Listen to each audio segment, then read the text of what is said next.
2016 മുമ്പുള്ള കേരളമല്ല ഇപ്പോഴത്തെ കേരളം. ഓക്കെ. ആ കാലഘട്ടത്തിൽ തിരിച്ചു പോകാൻ യാതൊരു ആഗ്രഹമില്ല. തീർച്ചയായിട്ടും തുടരും. ആണ് സർക്കാർ തുടരും. ഞാൻ എന്താണ് സാർ അങ്ങയുടെ അഭിപ്രായം? അങ്ങനെയാണോ? LDF ഉറപ്പായിട്ട് വരും. ആണോ? എന്തുകൊണ്ട് LDF വരണം? നല്ല ഭരണം, മികച്ച ഭരണമാണ്. അതെ. ഇതിനു മുമ്പ് ഇടതുപക്ഷം കേരളം ഭരിച്ചിട്ടുണ്ടെങ്കിലും ഇപ്രാവശ്യം അത് അങ്ങനെയല്ല വന്നത്.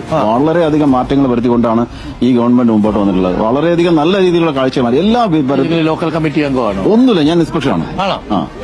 അങ്ങനെ ഒന്നുമില്ല. എന്റെ അഭിപ്രായം പെർഫോമൻസ് ബേസിൽ മാറേണ്ട ആവശ്യമില്ല. ഗവേണൻസ് നന്നായിരുന്നു. അതെ അല്ലേ? അങ്ങനെ ഒരു അഭിപ്രായം തോന്നുന്നു. പാർട്ടി അനുഭാവിയൊന്നുമല്ല അല്ലേ? അല്ലല്ല, ഒരു പാർട്ടിയുടെ അനുഭാവിയൊന്നുമല്ല. സർവീസിലായിരുന്നു സാറ് ഏതെങ്കിലും? അതെ, ഞാൻ ഗവൺമെന്റ് സർവീസിലായിരുന്നു. സർക്കാർ മാറണമെന്നൊക്കെയാണ് പ്രതിപക്ഷം പറയുന്നത്. ഇല്ല. സർക്കാർ മാറുന്ന എവിടെ? സർക്കാർ ശക്തമായിട്ട് മുന്നോട്ട് പോകും. ഭരണവിരുദ്ധ വികാരം തുടരും. ഭരണവിരുദ്ധ വികാരം ഒരു വികാരവും ഇല്ല. 10 വർഷത്തിനൊരു മടുപ്പുണ്ടാവില്ല. ഒരു മടുപ്പും ഇല്ല. ഈ ജനങ്ങൾ അതൊക്കെ അനുഭവിച്ചിരിക്കുകയല്ലേ, സുഖമായിട്ട് പോകും. പ്രശാന്ത് സഹാവിനെ പോലുള്ളവരൊക്കെ അടുത്ത നിയമസഭയിൽ വീണ്ടും വരണം.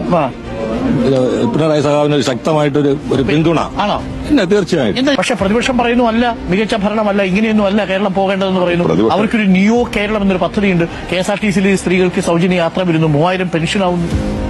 ഇത്രയും സമഗ്രമായ വികസനം നടത്തിയ ഒരു സർക്കാർ കേരള ചരിത്രത്തിലില്ല. സാർ നമസ്കാരം. അപ്പോ എന്താ മൊത്തത്തിൽ തുടർന്നേ മതിയാവും.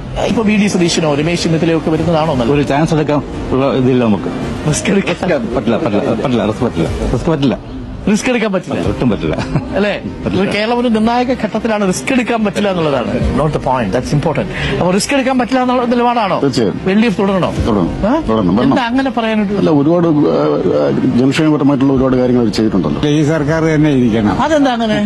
അതാണ് കഴിഞ്ഞ കാര്യങ്ങളൊക്കെ നോക്കിയാൽ കുറച്ച് നല്ല കാര്യങ്ങൾ ഈ സർക്കാരാണ് ചെയ്തിട്ടുള്ളത്. ഓക്കെ. ദുബായിലുള്ള എഞ്ചിനീയർ ആണ്. അപ്പോൾ അദ്ദേഹം പറയുന്നത് ഈ സർക്കാർ തന്നെ ഇരിക്കട്ടെ എന്നുള്ളതാണ്. അവരുടെ ഭരണത്തെ അതൃപ്തിയില്ല. അതൊരു അതൃപ്തിയില്ല. സർക്കാരിന്റെ പൊതുവെ ആരോഗ്യ മേഖല മോശമാണെന്നാണല്ലോ പ്രതിപക്ഷം പറയുന്നത്. ചുമ്മാ പറയുന്നത്. ആശുപത്രി വെന്റിലേറ്ററിലാണെന്നാണ് പ്രതിപക്ഷ നേതാവ്. അങ്ങനെ പോയി കണ്ടു നോക്കണം. ആണോ? മികച്ചതാണ്. അപ്പൊ സർക്കാർ മാറേണ്ട കാര്യമില്ലെന്നാണ്? ഒരു കാര്യമില്ല, വേണ്ട. പക്ഷേ 10 വർഷം ആയില്ലേ, ഒരു മടുപ്പില്ലേ, ഭരണവിരുദ്ധ വികാരം ഉണ്ടെന്നൊക്കെയാണ്. സർക്കാർ ഉള്ളത് കൊണ്ടാണ് ക്ഷേമപ്രവർത്തനങ്ങൾ നടക്കുന്നത്. ആണോ? അപ്പൊ സർക്കാർ മാറൂല? ഒരിക്കലും മാറും. തുടരും. ആണോ? തുടരും. ഇത്ര ഉറപ്പാണോ? ഉറപ്പാണ്. ചേട്ടൻ പാർട്ടി മെമ്പറാണോ? അല്ല. അപ്പൊ പ്രതിപക്ഷ നേതാവ് ഇങ്ങനെ തുടർച്ചയായിട്ട് അറ്റാക്ക് ചെയ്യുന്നുണ്ടല്ലോ സർക്കാരിനെ. നുണയല്ലേ പറയുള്ളൂ. ആണോ? ഇവിടെ മന്ത്രി ശിവൻകുട്ടിയെ കുറിച്ച് പറഞ്ഞു നിയമസഭ എന്ന് പറഞ്ഞു, അങ്ങനെയൊന്നും പറഞ്ഞിട്ടില്ല. ചേട്ടന്റെ അഭിപ്രായത്തിൽ ഈ മന്ത്രിസഭയിലെ ഏറ്റവും നല്ല മന്ത്രി ആരായിരുന്നു? ശിവൻകുട്ടി. ആണോ? നേമത്താണോ വോട്ട്? അല്ല. പിന്നെ എവിടെയാ? തിരുവനന്തപുരം സെൻട്രലാണ്. അതെ. അവിടെ ഇത്തവണ ആര് ചെയ്യും? സുധീർ കരമന. ഓക്കെ. അപ്പൊ പ്രതികരണം